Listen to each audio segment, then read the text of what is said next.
Scripture reading from the book of Psalms chapter 31, verses 13 to 24. For I have heard the slander of many. Fear was on every side, while they took counsel together against me. They devised to take away my life. But I trusted in thee, O Lord. I said, Thou art my God. My times are in thy hand. Deliver me from the hand of mine enemies, and from them that persecute me. Make thy face to shine upon thy servant. Save me for thy mercy's sake. Let me not be ashamed, O Lord, for I have called upon thee. Let the wicked be ashamed, and let them be silent in the grave. Let the lying lips be put to silence, which speak grievous things proudly and contemptuously against the righteous. Oh, how great is thy goodness, which thou hast laid up for them that fear thee, which thou hast wrought for them that trust in thee before the sons of men. Thou shalt hide them in the secret of thy presence from the pride of men. Thou shalt keep them secret in a pavilion from the strife of tongues. Blessed be the Lord, for he hath shewed me his marvelous kindness in a strong city. For I said in my haste, I am cut off from before thine eyes. Nevertheless, thou heardest the voice of my supplications when I cried unto thee. O love the Lord, all ye his saints, for the Lord preserveth the faithful, and plentifully rewardeth the proud doer. Be of good courage, and he shall strengthen your heart, all ye that hope in the Lord. May the Lord bless us through the reading of his words.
Tayo po'y samantaling manalangin, tayo po'y yumpo at pumikit.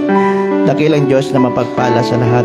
Diyos naming Amang Banal, maraming salamat po, Panginoon, sa umagang ito at muli niyo po kami binalik sa inyong bahay sambahan, Panginoon, upang gawin po ang inyong gawain, Panginoon. Dalangin ko po, Panginoon, na lagi niyo pong itama ang aming mga puso pagdating po sa paglilingkod po namin sa inyo, Panginoon. Dalangin ko rin po, Panginoon, nagabayan niyo po ang bawat isa na tatayo sa likod ng pulpito, Panginoon, ang mga ngaral ng inyong salita, Panginoon, maging sa makakarinig nito, Panginoon. Bigyan niyo po kami ng sapat na talino, Panginoon, upang maunawaan po namin ang inyong mga salita, Panginoon. Dalangin ko rin po, Panginoon, nagabayan niyo po ang bawat isa na tutugtog at maging ang aming programa, Panginoon. Hawakan niyo po ito, Panginoon. Maraming salamat po sa lahat po ng mga biyayang pagpapala na ginagawa niyo po sa aming buhay, Panginoon. Patawarin niyo po kami sa aming mga kasalanan. Pagpalain niyo po kami sa umagang ito. Ito po ang aming samot dalangin sa matamis sa pangalan ni Jesus. Amen at amen. Amen.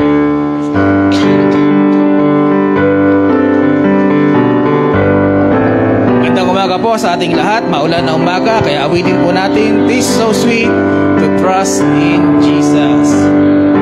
Isa pa. Ready? Sing. "This is so sweet to trust in Jesus, just to take Him at His word, just to rest upon His promise, just to know the Savior, Lord. Jesus, Jesus, how I trust Him, how I prove Him more and more.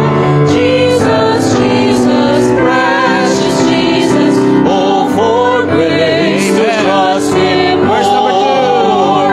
Oh, how sweet to trust in Jesus, just to trust His cleansing blood, and in simple faith to plunge me in the healing cleansing flood.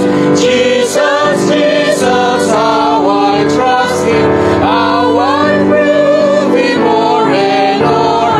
Jesus, Jesus, precious Jesus, oh, for grace to trust Him Last verse. more. Yes, it's sweet to trust in Jesus, just from sin and disease.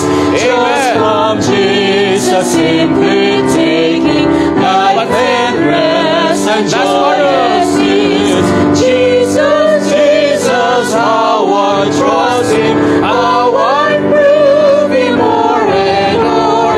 Jesus, Jesus, precious Jesus, oh, for grace to trust Him more. Amen. Joy in serving Jesus. Apat na stanza po ito. Awitin natin lahat.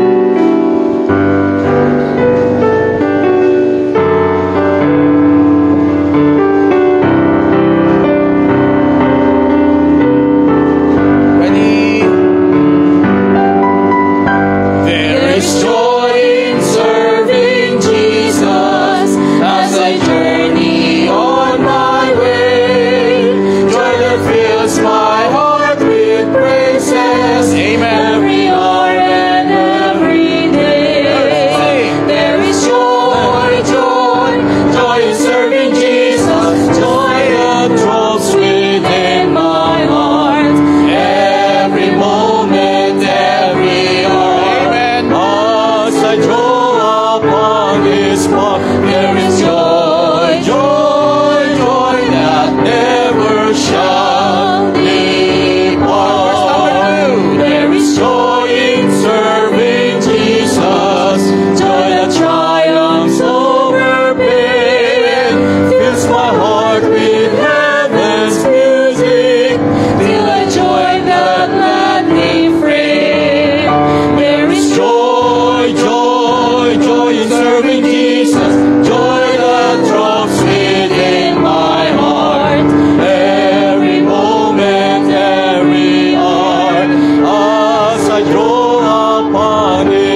this one. There is joy, joy, joy that never shall depart.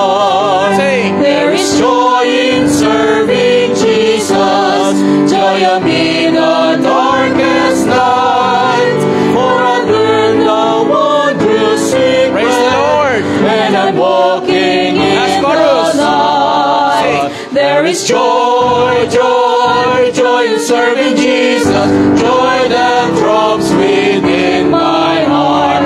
Every moment, every hour, as I draw upon this one, there is joy, joy, joy that never shall depart. Amen. Makakaupo na po tayo. There is joy in serving Jesus kahit maulan. Amen.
Amen. Tayo po ay dadako na sa ating pagkakaloob.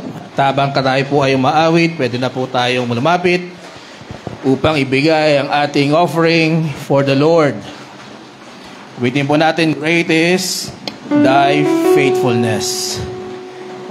Tingnan ko lang po ano.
tayong lahat. Let us sing the last chorus. Thousand beside. Great is thy faithfulness. Great is thy faithfulness. Morning by morning, new mercies I see. All I have needed, thy hand hath provided. Great is thy faithfulness. Great is thy faithfulness. Great is thy faithfulness, Lord, unto thee. Amen. Paupo na po tayo.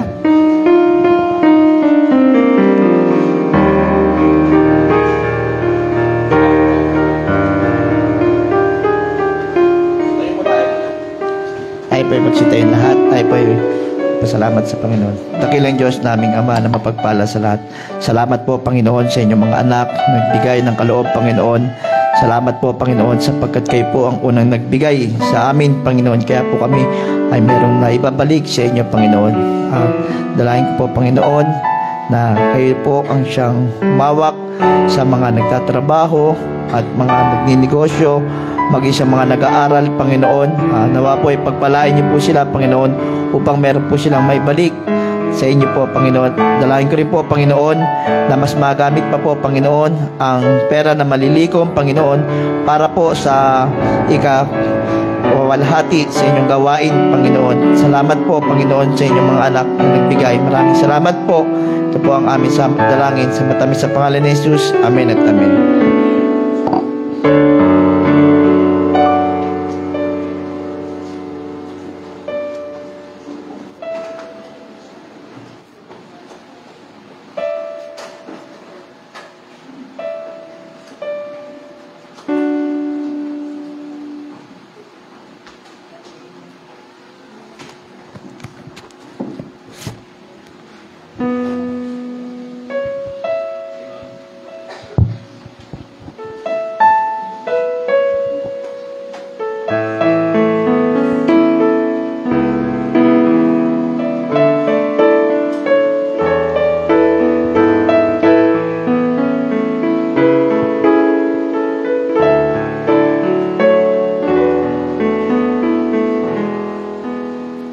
In God's heart there's a place that God can only feel.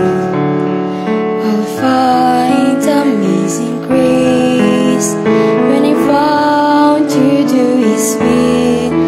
He's reserved a sacred place where we can spend the day, and He's waiting there for me, inviting me to stay. And every day I'm amazed that God would stand that day with me. I'm overwhelmed by His grace, that He would feel such love for me. To Him I'm worth saving, and my heart is craving to know Him in His righteousness and understand His ways. In every day, in every way, I'm amazed.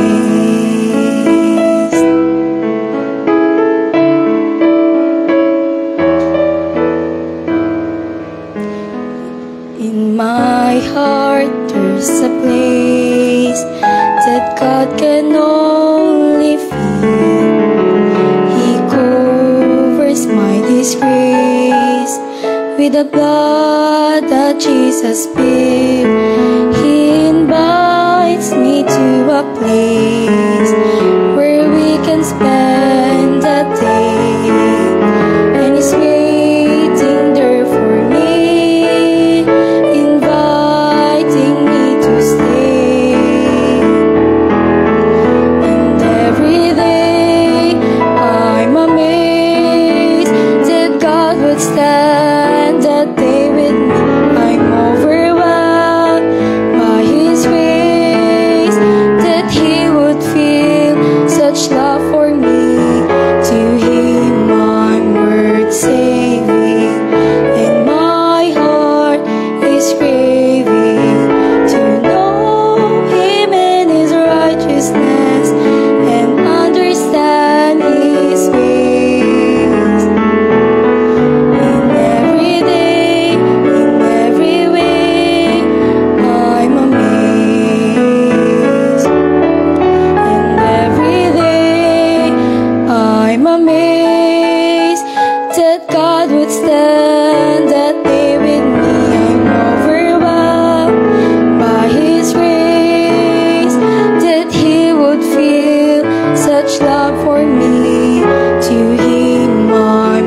righteousness and understand His ways.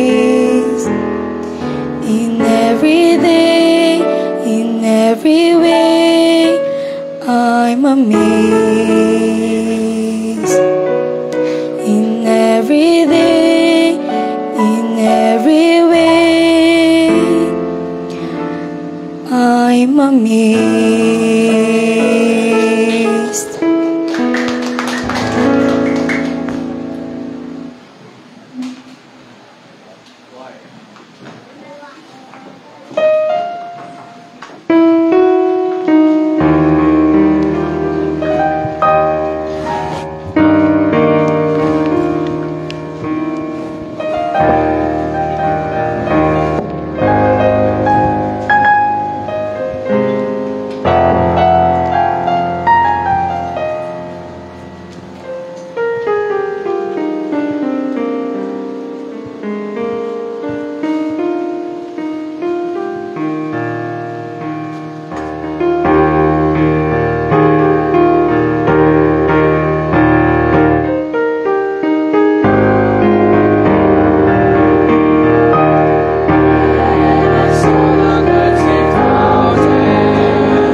Praise God. Salamat po. Purihin ang Panginoon. Thank you, Brother Shem. At congratulations sa ating pong anak, Brother Shem, for getting the first place, At hindi man niya nakuha yung solo male sa piano, bumawi naman sa duet ng kanilang duet piano. Out of ilang yung naglaban? Nasa 20 plus ba yan? Oo, napakadami po. At during this ceremony, talagang napakadaming tao. Almost thousands of people are coming. Yan po ay pinuntahan ng mga taga Davao, may Tagbilaran pa, may Mindanao. Talagang dinadayo po ng mga School of Tomorrow yan para makipag-compete. At isa po yung isa anak natin yan, Brother Shem, ang nakakuha ng first place sa duet piano. Ano pa nakuha ni Kuya Shem? Doon sa Golden Apple. Yung Golden Apple naman ay Proverbs. Pag memorize ng Book of Proverbs. Yan. Salamat sa Panginoon. Kaya looking for, ilang taon pa si Shem sa School of Tomorrow? Isa pa lang. So, isa na lang. So, meron pang isa. Pero yung susunod ay Jensen na po sa General Santos City ni, the home of the champion. O sa 100-meter dash, pang ilan siya? Top 8. Pasok siya sa top 8 no? Ang dami ni lumaban Hindi, tsaka yung kanyang passport, pang ilan siya? 6th place. Ayan, congratulations Kuya Shem, At siyempre, kung marami tayong blessed hope dito, talagang maiintindihan nyo yung sinasabi ko, At talagang na-expose sila pagdating sa ganung mga competition. At si Ate Eliza din, Sister Eliza, ay 2 beses nang nananalo ito sa kanyang, anong tawag doon? Speech. Mamaya pwede natin pakinggan, Preacher Lester, bago tayo kumain. Pag hindi siya nag-perform, may nakikita akong mga bilao doon, hindi siya kakain. Hindi, joke lang. Hindi, ano siya, sabi niya, Pastor, sige po, sa next Sunday, sabi niya sa akin. Eliza, di ba? Nangako ka? Di ba? Oo, di ba? Nangako ka tumango ka. Oo, lalaban pa siya kasi yung sumunod ay representative na siya ng kanyang eskwelahan. Ayan, galing Biriin mo. Mamaya magsasample yan. Mamaya magsasample siya. Okay? So, congratulations mga anak. Mag-excel pa kayo sa inyong ginagawang pag-aaral, sa inyong pagdalo o pagsali sa mga, anong tawag dyan, sa mga organization, para nang sa ganun, lalo kayong mabihasa. Of course, itong darating po na Sabado yan, si Sister Eliza ay makikipag-compete ulit. Tama? And then, ang aking anak naman na bunso, ay makikipag-compete din, Sabado din po iyan, at math competition naman. Ayan. Tingnan po natin kung sila ay makakapag-uwi ng bacon at muli nilang maitatanghal ang kanilang mga eskwelahan. Alright, tumayo na po tayong lahat at tayo po ay magbasa na ng salita ng Panginoon. Book of Luke.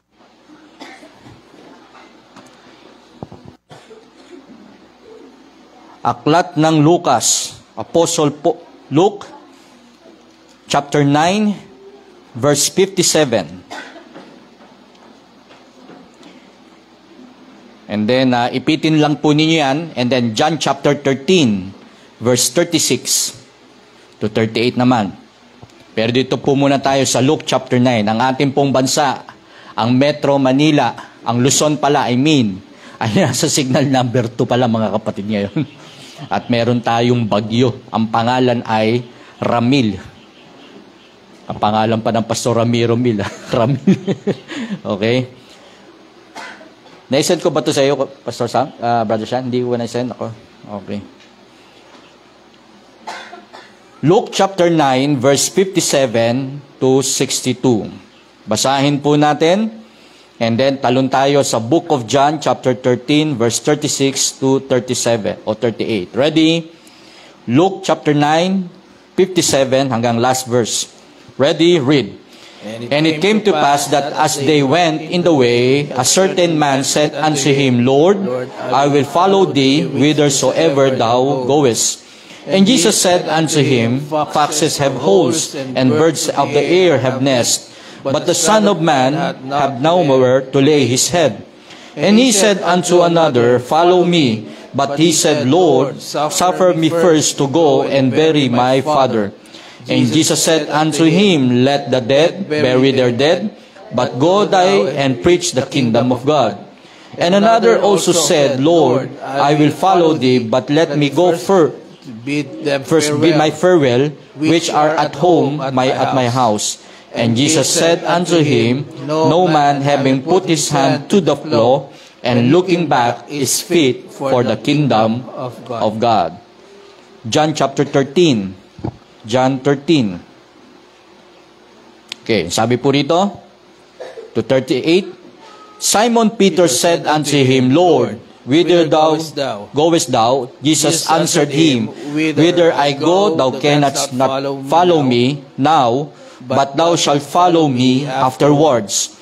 Peter said unto him, Lord, why cannot I follow thee now? I will lay down my life for thy sake.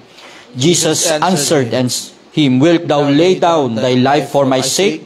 Verily, verily, I say unto thee, the cock shall not crow till thou hast denied me thrice. Pinag-aralan po natin last Sunday, a vessel of honor. Isa po dyan, God only uses whom He called. Ang pangalawa, God only uses who has a character. And this time, God only uses who has a commitment. At ang atin pong magiging topic dito, yung commitment, the true commitment of a Christian. Manalangin po tayo. Dakilang Diyos, salamat po. Kayo po magpala ng inyong mga salita, maging ng inyong lingkod. Higit sa lahat, Panginoon, ang church na ito ay i-bless po ninyo. Ang bawat kalipunan, ang bawat individual, Panginoon, na makita namin ang halaga po ng aming ginagawa, ang paglilingkod, ang inuuna kayo.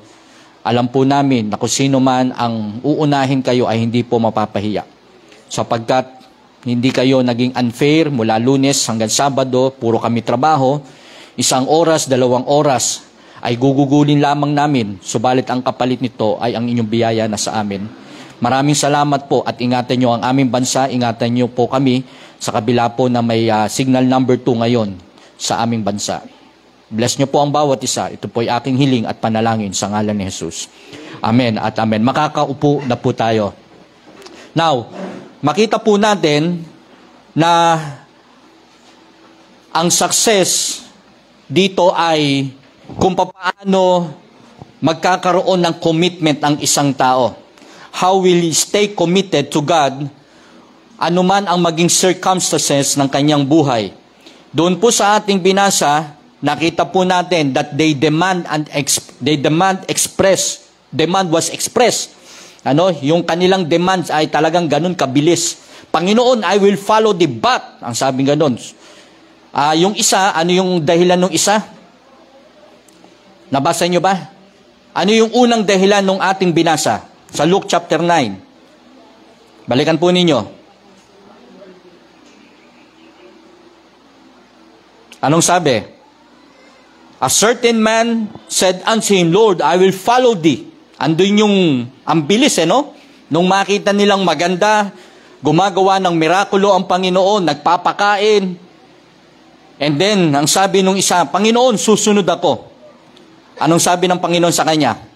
Jesus said unto him, foxes have holes, and birds of the air have nests, but the Son of Man have not where to lay his head. Panginoon, susunod ako. Pero ang sinasabi ng Panginoon, baka hindi mo alam yung sinasabi mo. Okay? Pangalawa, nung binlak ng Panginoon yung unang nagsalita, may pangalawa rin nagsalita eh. Anong sabi? Panginoon, susunod ako sa iyo, pero, let me first suffer to bury my father. Hayaan mo munang ilibing ko. Okay, may dahilan, pero andun din yung kanyang mabilis na demand.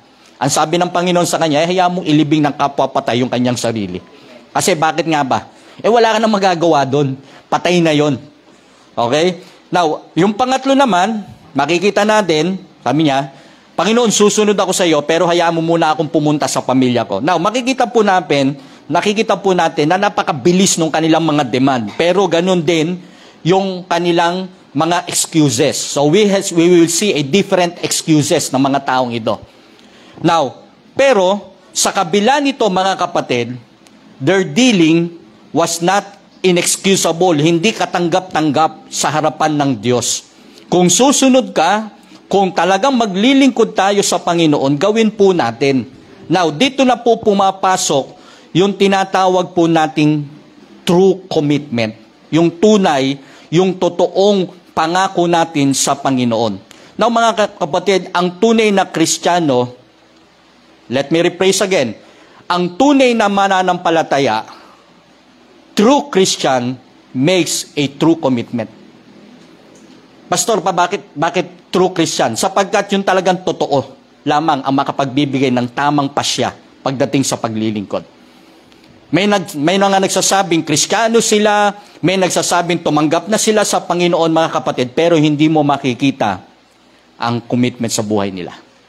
Ang commitment sa ating Panginoon. Mga kapatid, number 1, true commitment will cause your involvement. That's number 1. Kapag ikaw ay nagbigay ng commit sa Panginoon, ng commitment, ng pangako, ng paglilingkod sa Panginoon, mga kapatid, it will cost you. Malaki ang pagkakaiba ng involvement sa salitang commitment. Madaling ma-involve actually. Madaling ma-involve. Madaling magsalita. Madaling magsabi, Panginoon, mula ngayon, every Sunday, pupunta na ako. But the cost of going to church is different. Nakuha niyo pa ibig sabihin? Madaling magsalita Pero yung cost nito, yung magiging halaga nito para pumunta ka, hindi mo na alam kung ano mangyayari. Anong ibig sabihin? Katulad ngayon, may signal number 2 pala. Madaling mag-involve at magsabi, Pastor, pupunta kami. Pero kapag dumating na yung bagyo, doon mo na malalaman kung pupunta ba o hindi. And that is the cost of the commitment. Madaling magsabi, Pastor, gusto kong sumama sa instrument. Madali. Madali ako magsabi ng oo o sige. Madali kang makabili ng gamit. Pero the cost of your commitment, mga kapatid, iba na. Baka pagka tinuturuan ka na, kapag pinabibit-bit na sa iyo itong gitara na ito, itong ukulele na ito, yung piano na yan, madaling ma-involve. Pero yung cost nito, doon nasusubukan. Kaya nga po, may mga obstacle, may mga oppression tayong dadaanan dyan, may mga opposition kang dadaanan during your commitment sa Panginoon. Madali mga kapatid, sabihin ko sa inyo, napakadaling magbitaw ng salita sa Diyos. Katulad ng nabasa natin kay Pedro, ang sabi niya, Panginoon, susunod ako sa iyo. Pero ang sabi sa kanya ng Panginoon, hindi mo alam kung ano ang sinasabi mo. Pero pagkatapos niyan, sabi niya, susunod ka after that. Ano sinasabi ng Panginoon sa kanya after that? Pagkatapos mong dumaan ng maraming pagsubok, pagkatapos mo kung i-deny ng 3 beses, doon mo palang ibig sabihin, Panginoon, susunod ako sa iyo. Mga kapatid, minsan hindi natin talagang naiintindihan yung sinasabi natin, pangako natin sa Panginoon. Unless na may mga dumaang na problema po sa atin. Kaya nga po, ang paglilingkod sa Panginoon, it is not by emotion. Hindi dahil nakikita mo maganda ang ginagawa ng church, maayos na ang church, maraming activity sa church, pinapangaralan yung mga miyembro, mga kapatid, pero sa oras na kung saan araw-araw mo nang gagawin, doon na nakikita. No, kapatid, hindi naman ako maglilingkod dahil may tao. Maglilingkod ako dahil ako'y tinawag ng Panginoon at dahil ako'y niligtas ng Panginoon. Kinakailangan lang ako magbalik ng marami na parangal sa Panginoon. Mga kapatid, maraming nawawala pag oras ng obstacle, pag oras ng oppression, pag marami ng opposition sa buhay natin. Kaya nga po, madaling ma-involve ang isang Kristiyano sa awitan, pero pag pinapaawit mo na, you will see the cost after this. Tama po ba? Madali Madali Pero kapag ka wala nang pumapalakpak at hindi ka na mare-recognize, gagawin mo pa rin ba? Mga kapatid, kayong naiiwan, kayong mga natitira, kayong mga remnant na naglilingkod sa Panginoon, true commitment will cause your involvement. Kaya kapag ikaw ay nai-involve, mga kapatid, your commitment is not just a word. It is an act. It is a moving. It is your action na makikita ng Panginoon. Commitment is what will transform a promise into a reality. Kaya nga po, nanggiging makatotohanan yung ginagawa mo kapag ka ginagawa mo araw-araw sa Panginoon. Ang dami natin, mamaya baka may magsalita, Pastor, wala naman akong involvement sa church. Pastor, wala naman akong ginagawa sa church. Mga kapatid, that's a lie. Bakit? Kung talagang gusto mong ma-involve, yung ginagawa pa lamang sa programa, dun pa lang makikita kung talagang gusto mong gawin.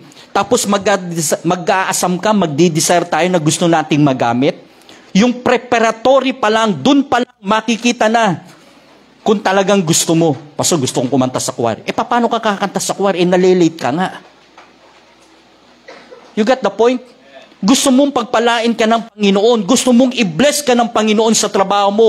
Pero ang kuri-kuripot naman natin magbigay sa Panginoon. You see, mga kapatid, true commitment ng isang Kristiyano will transform into a reality pagdating ng araw. Kasi bakit? Hindi nakabase ang kanyang paglilingkod sa palakpak, emosyon, sa gagawin ng tao. Mga kapatid, dito sa binasa natin, nakita po natin, yung kanilang commitment, gusto nilang ma-involve kasi namangha sila dun sa ginawa ng Panginoong Kristo Nagpapagaling, nagpapalakad, nagpapakain, nang naghahanap ang Diyos ng mga disciple, ng mga taong gagamitin, may mga nag-volunteer na. Kaya minsan pag yung volunteer, mga kapatid, nakakatakot Bakit? Kasi minsan yun ang mas maraming mga ini-expect. Minsan kung sino yung wala, yun yung maraming hinahanap.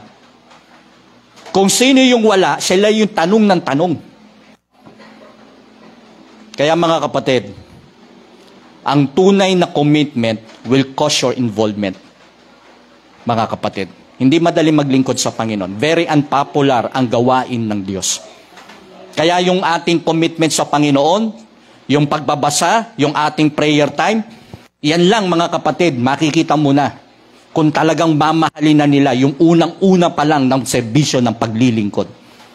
Yung panalangin, yung pagbibigay, yung pagpunta sa church, yung paggising mo sa Panginoon, mga kapatid, that is preparatory pa lang yun. Ano pa lang yan? Prelim pa lang yan. Nasa elimination pa lang. Nandun ka pa lang sa first stage. Tapos gusto natin, di ba? Gusto natin, ganun kaagad. Mga kapatid, hindi ganun. May proseso ang Panginoon. Kaya kapag ikaw ay nagbigay ng buhay sa Panginoon, siguraduhin mo na, that will cost you a lot. That will mean a lot pag ikaw ay naglingkod sa Panginoon. Kaya nga po ang sabi ko dito, buti na lang, ang paglilingkod, hindi sa tao. May gawin man o wala ang tao, may tao man o wala, basta ang gagawin ko, laging sa Panginoon. And that is a true commitment. True commitment, number 2, mabilis lang po tayo. Mabilis lang po tayo. Alam nyo, last week, talaga napaka-busy. Busy kami, busy. Parit-parito, punta dito. Lalo na kung ikaw ay magulang na abalang-abala sa mga trabaho.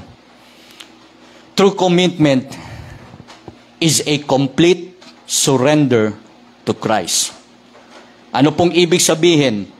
Yielding, it is your depending and trusting to God.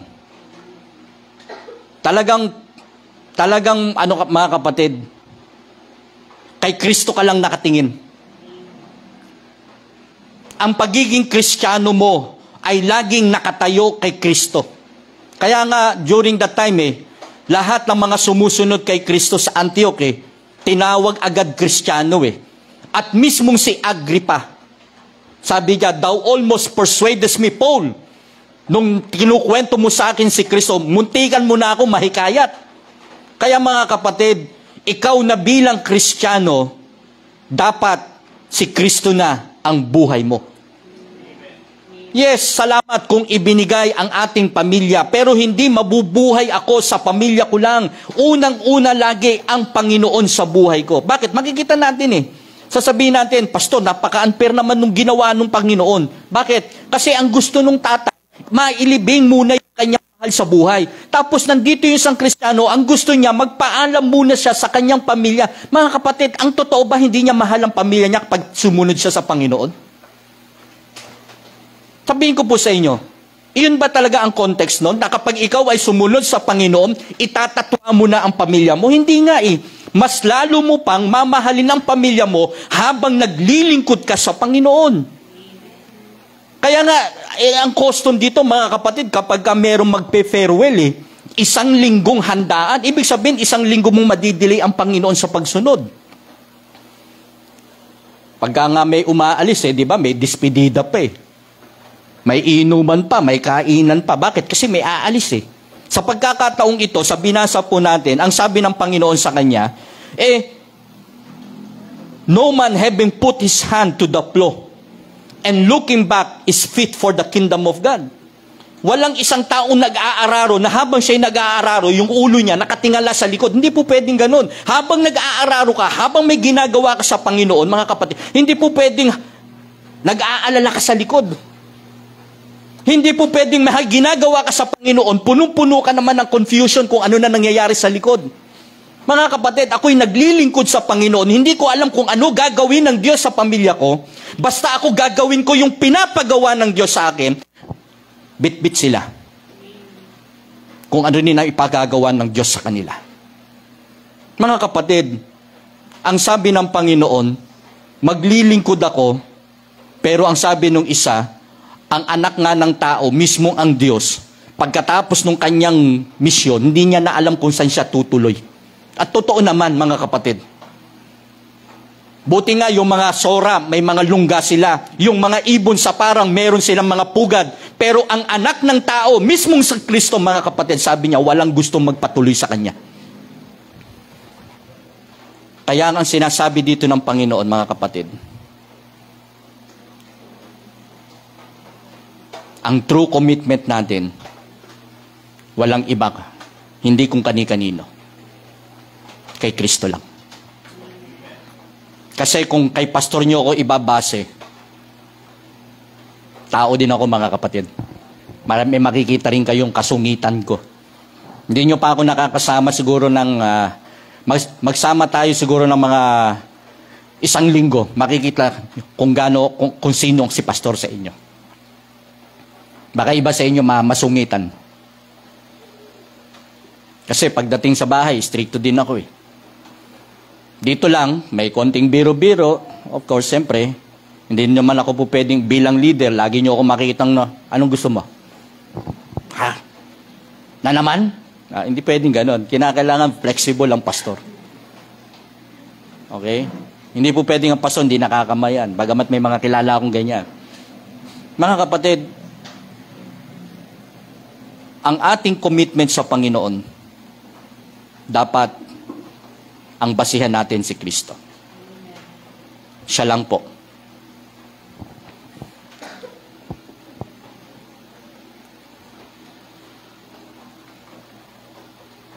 Sa katunayan, nangyari ang bagay na ito, na may namatay, iyon ang naging dahilan para ma-meet niya si Kristo. Iyan yung magiging dahilan sa buhay mo para mas lalo kang mag-obey sa Panginoon.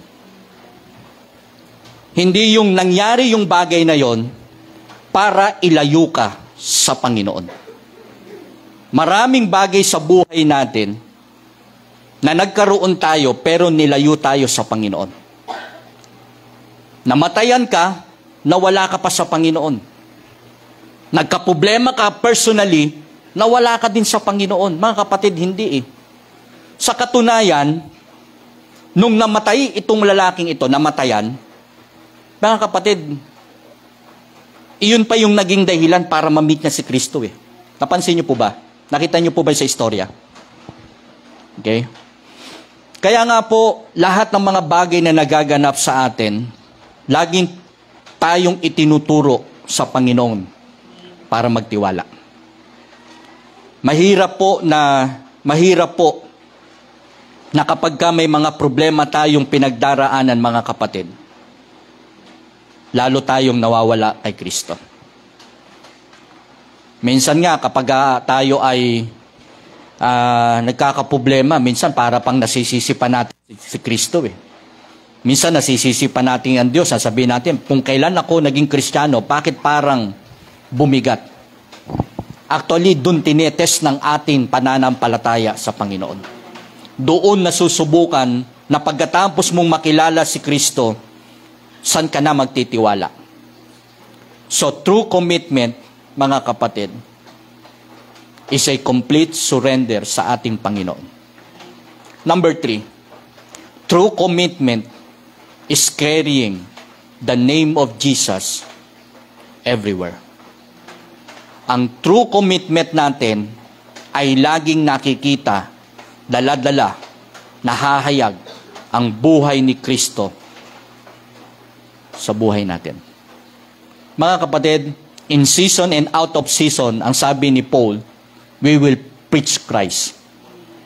Ano man ang ginagawa po natin, laging dapat nating bitbit ang pangalan ng Panginoong Hesukristo. Mga kapatid, nakakatuwang makita na ang church natin ay mag-a-anniversary na nitong November 9. At nagkita kami ni Pastor John, sabi ko, Pastor, paalala ko po yung ating yung ating anniversary. Oo nga pala, kailan? Malapit na po nung sa November 9. Oo sabi niya, maganda kayo, sabi niya ganon. Minsan magkakaroon na tayo ng plano this week. Pero pag nagplano tayo, mga kapatid, para sa Panginoon, yung iba, wala. Sino ang masayang naghahanda ng anniversary?